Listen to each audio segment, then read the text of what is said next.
Hello friends, कैसे हैं आप लोग। सबको मेरा नमस्कार। सतगुरु कबीर साहब जी के अनमोल दोहे और विचार इस प्रकार है। सतगुरु कबीर साहब जी का एक अनमोल दोहा इस प्रकार है।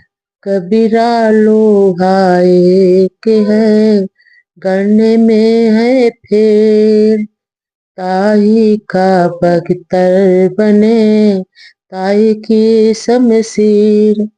इसका अर्थ इस प्रकार है। हमारे सतगुरु कबीर साहब जी कहते हैं कि ये तो लोहा एक ही है, परंतु उसे गढ़ने के अनेक प्रकार होते हैं, बनाने के उसके अनेक प्रकार होते हैं।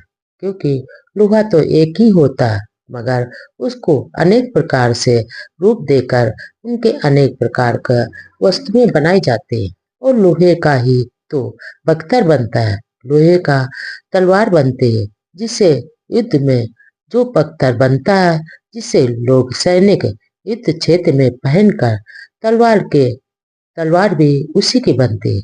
तलवार के प्रहार से बचा जा बचा जा सकता है।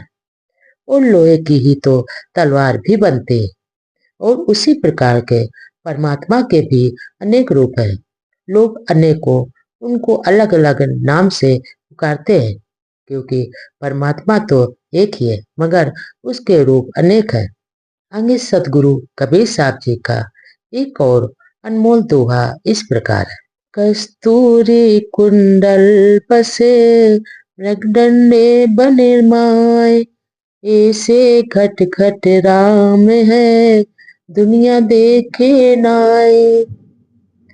इसका अर्थ इस प्रकार है। हमारे सदगुरु कबीर साहब जी कहते समझाते हैं कि ये जो कस्तूरी होती है, मृग के नाभि में होती है, सुगंधित होती है। और जब वो कस्तूरी घास चरने जाता है, चरने के लिए मृग अपने सिर से नीचे नीचे की ओर देखता है, तो वो कस्तूरी की सुगंध उसे मिलती है। और वो मृग उसे ढूंढने के लिए इधर उधर भटकने लगता है, परंतु वो तो कस्तूरी उसके सर पर भी होती है।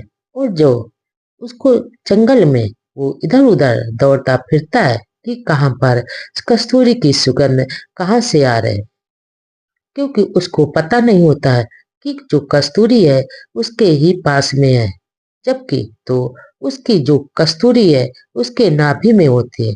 मगर उसको पता मृग को पता नहीं होता है कि कस्तूरी उसी के पास है, उसकी नाभि में है, जिसका ज्ञान उसे नहीं होता है, पता नहीं होता है।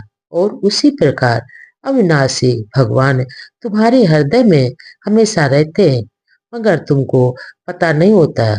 और तुम इधर उधर लोग इधर उधर भटकते रहते हैं, जबकि जो अविनाशी जो भगवान है, परमात्मा है, वो आपके हृदय में ही बसा हुआ है, मगर तुम उसको देख नहीं सकते।